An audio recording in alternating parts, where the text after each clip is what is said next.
All right, let's just dive right into the lines. Remember, don't waste any time trying to pronounce these weird species names. Just that's not important to it.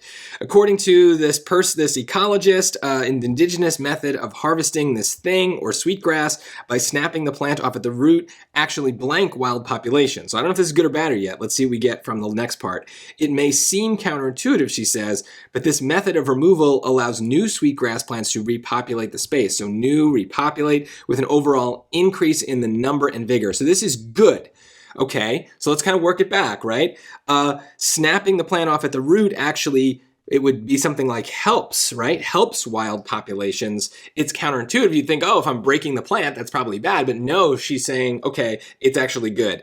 So we need something that probably means that means good. So it selects wild populations. I don't know what that would mean. You're not selecting, you're not choosing it. So this doesn't make any sense. It originates wild populations. Well, no, because they're already there and then they're regrowing. So it's not like they're starting off. It conditions them to do what? To regrow?